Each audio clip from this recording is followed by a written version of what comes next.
Welcome to Chapter 7. We're going to talk about our storage devices, things that we can attach externally, internally, that store data. Storage or secondary memory, or even external memory. This is all types of storage that we have, and they're measured by the capacity. It's the number of bytes or storage medium that it can hold. So if you see there on the image, there's a whole bunch of different types of storage, secondary memory, external memory, and this is kind of what we're going to go over in this chapter.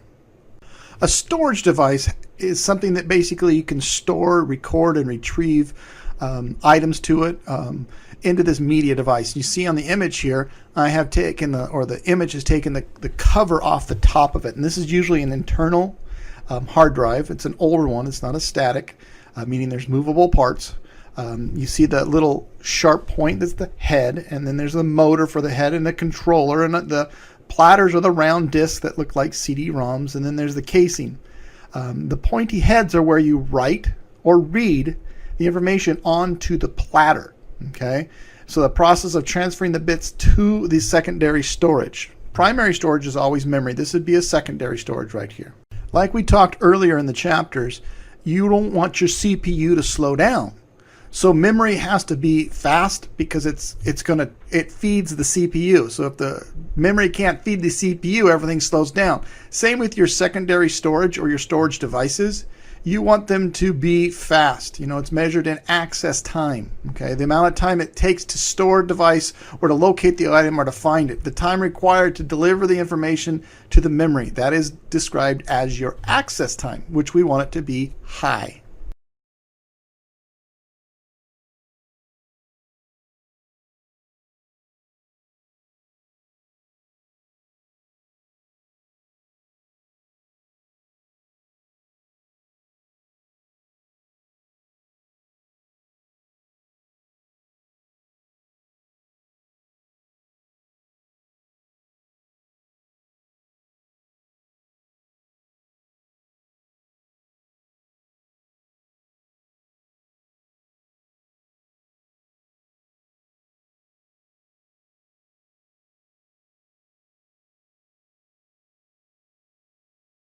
A hard disk contains one or more circular platters, and we showed you in the last slide. And here's the platters themselves with what they have as tracks, just like your old record player did.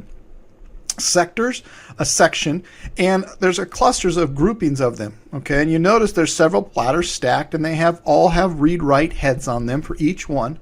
So it's very highly organized. We call this basically your hard drive's going to store data on here, but it can store data using longitudinal recording. Basically, it's perpendicular recordings on the platter. So it's in the circular track. So if it has to look for something, it goes to a track, a sector, and it can find it. So when you originally get your hard drive or you get a new USB, it asks you to format it.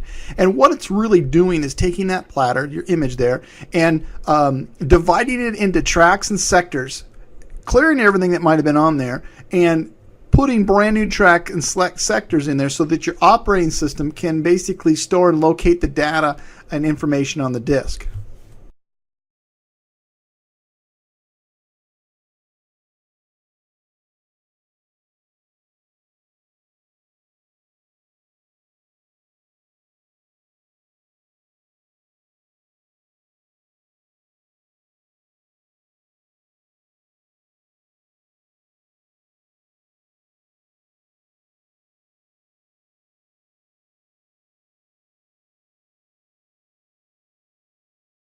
As these read-write heads line up over the platter, we do have some issues if dust or hair or smoke get in between the platter and the read-write heads.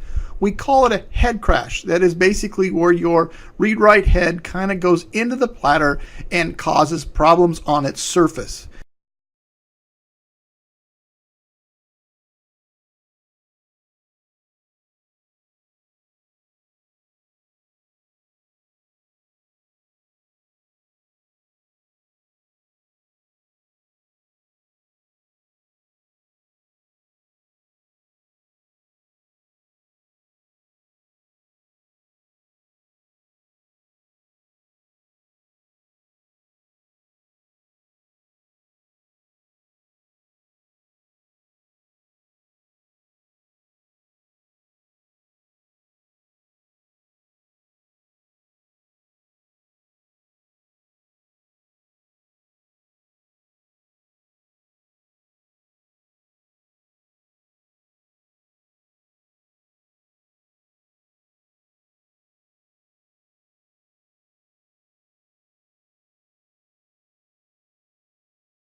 An internal hard drive is kind of the examples that we've been showing you all along.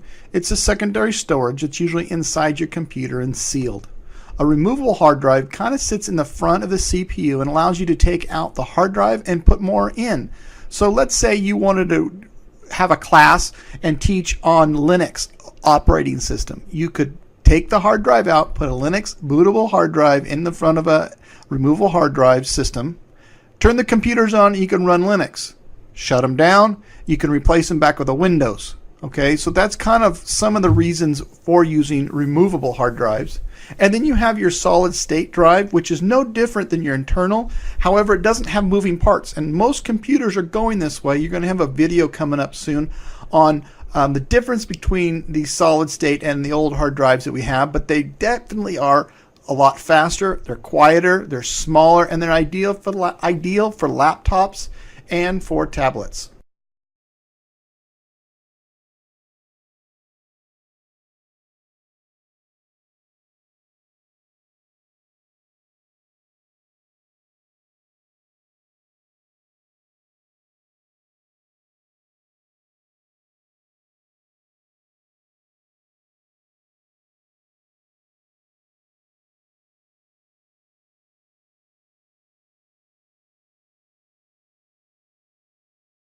External hard drives are used for usually when you have mobile data. Let's say you don't have an assigned computer at work, so you can save everything to your external hard drive, usually gone through your USB, just plug it in. I use it at home for my photos because I worry that my computer at home hard drive will go bad, so I back everything up on an external hard drive.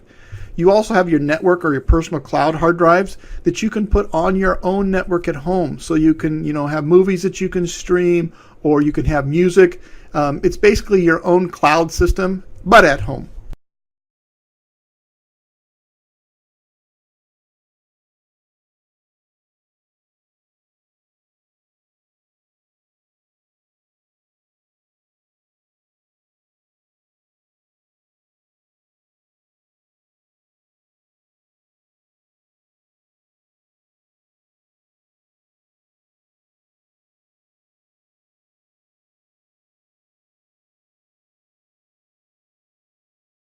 Flash memory we've covered several times in here, but that's also a form of secondary storage, either through a card or a USB device.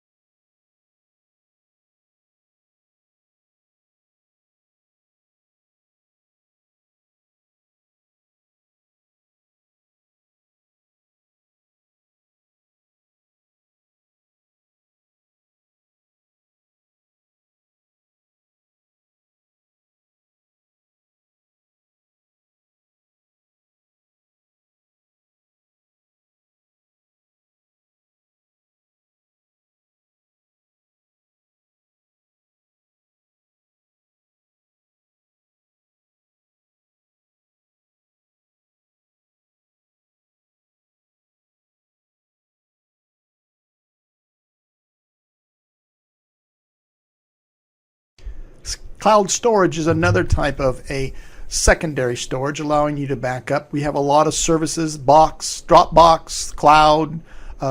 Apple has them, Amazon has them, you name it. Walmart's getting ready to come out. It's basically a place where you can store your data, your files, and coming soon, even your applications.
Optical discs are now being used more for long-term storage and backup of data. It's created by burning pits into reflective surface, and basically either shines back as 0 if it actually does not reflect coating. The reflective coating does not shine back, or a 1 if it does, and that's how it's created. Used to be in all computers. A lot of computers don't have CD-ROMs anymore or optical discs, but we still use them for backup purposes.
The slowest form, but another reliable form, is our tape backup.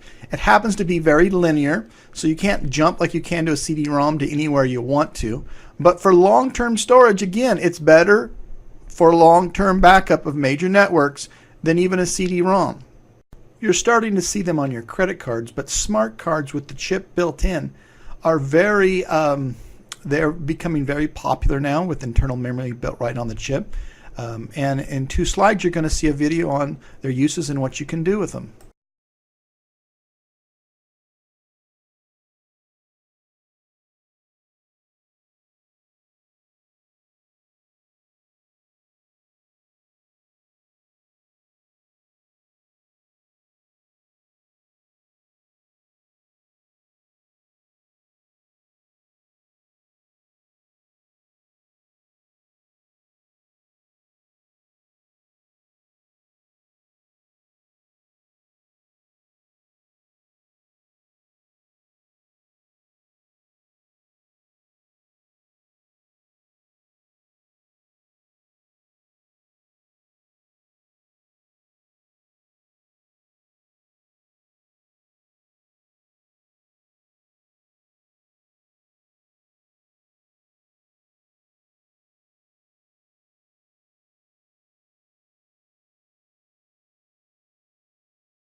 Mainly you see these in large libraries, but there's microfiche and microfilm, and what it does is allows you to archive usually newspapers, catalogs, and other documents.